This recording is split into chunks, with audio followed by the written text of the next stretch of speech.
नमस्कार दोस्तों, NCB education hub YouTube channel में आप सभी का हार्दिक अभिनंदन है। दोस्तों, आज का मोटिवेशन देखें। परिस्थितियां जितनी ज़्यादा आपको तोड़ती हैं, परिस्थितियां जितनी ज़्यादा आपको तोड़ती है, उससे कहीं ज़्यादा वो आपको मजबूत बनाती हैं। इसलिए दोस्तों, परिस्थितियों को देखकर घबराओ मत। जो विपरीत परिस्थितियां हैं वो बस कुछ दिनों के लिए रहती हैं, इसलिए सब्र रखें, मेहनत करें, आपको मंजिल जरूर मिलेगी। आज का अपना क्वेश्चन देखें। भारत के राष्ट्रपति के बारे में अपन अध्ययन कर रहे हैं, अनुच्छेद 52 से 62 तक। तो उसकी क्वेश्चंस की सीरीज चल रही है। देखिए दोस्तों, विश्लेषण करें। भारत के राष्ट्रपति को पद एवं गोपनीयता की शपथ कौन दिलाता है? ये तो भारत के सर्वोच्च न्यायालय के मुख्य न्यायाधीश का कार्य है भाई। सर्वोच्च न्यायालय का मुख्य न्यायाधीश ही राष्ट्रपति को पद की शपथ दिलाता है। अगला क्वेश्चन, राष्ट्रपति अपना त्याग पत्र किसे सौंपता है या किसे अपना त्याग पत्र देता है? यह तो उपराष्ट्रपति को देता है।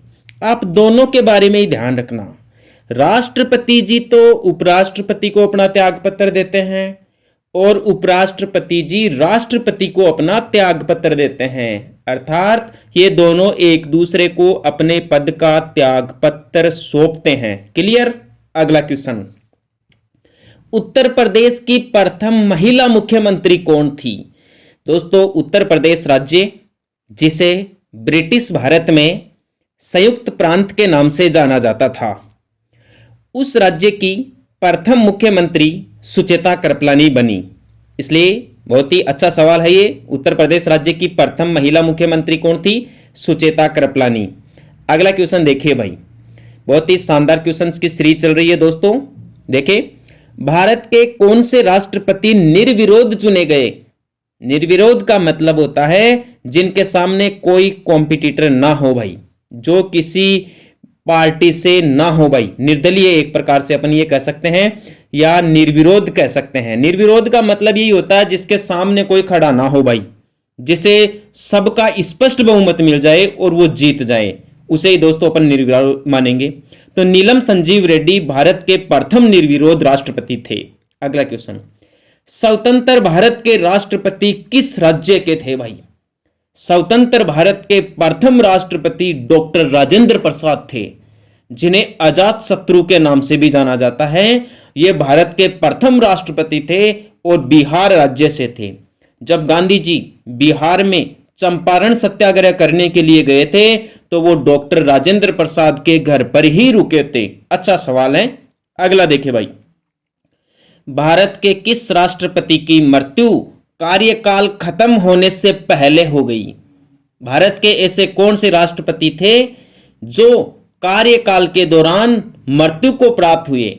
वो थे डॉक्टर जाकिर हुसैन। गजब का सवाल है। डॉक्टर जाकिर हुसैन भारत के ऐसे पहले राष्ट्रपति थे जिनका कार्यकाल के दौरान निधन हुआ भाई। बात समझ में आ गई? तो अगला सवाल देखिए आप, भारत का राष्ट्रपति किसकी नियुक्ति नहीं करता? देखिए दोस्तों, यहां उपराष्ट्रपति ऑप्शन में है, तो आप कंफ्यूज मत हो जाना। बहुत ही गजब का सवाल है ये।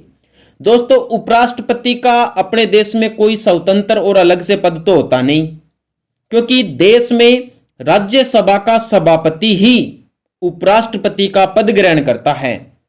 इसलिए भारत का राष्ट्रपति उपराष्ट्रपति पद पर किसी को नियुक्त नहीं करता।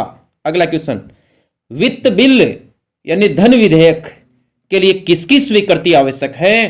तो भारत के राष्ट्रपति की स्वीकृति के बिना धन विधेयक या वित्त बिल पेश नहीं किया जा सकता। ध्यान रखना, धन विधेयक हमेशा लोकसभा में ही पेश किया जाता है। कोई भी विधेयक धन विधेयक है या नहीं, इसका प्रमाणन लोकसभा का अध्यक्ष करता है। बात समझ में आई है? तो अगला क्वेश्चन देखें, भारतीय संविधान के अनुसार भारत का प्रथम नागरिक कौन होता है? First man of India. Bharat का प्रथम नागरिक, ये सम्मान दोस्तों राष्ट्रपति को प्राप्त है। भारत के राष्ट्रपति को ही देश का प्रथम नागरिक माना जाता है, क्योंकि अपने भारत देश का जो गणतंत्र प्रमुख होता है वह दोस्तों राष्ट्रपति होता है। कार्यपालिका का जो मुखिया होता है वह राष्ट्रपति होता है, इसलिए इसे देश का प्रथम नागरिक मानते हैं।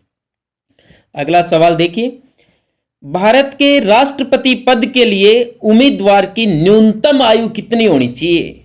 कितनी साल का व्यक्ति अपने देश में राष्ट्रपति बन सकता है? तो कम से कम उसकी उम्र 35 वर्ष होनी चाहिए। आपको और भी बता दूं, राष्ट्रपति, उपराष्ट्रपति और राज्यपाल, इन तीनों के लिए न्यूनतम आयु 35 वर्ष ही होती है। ठीक है दोस्तों।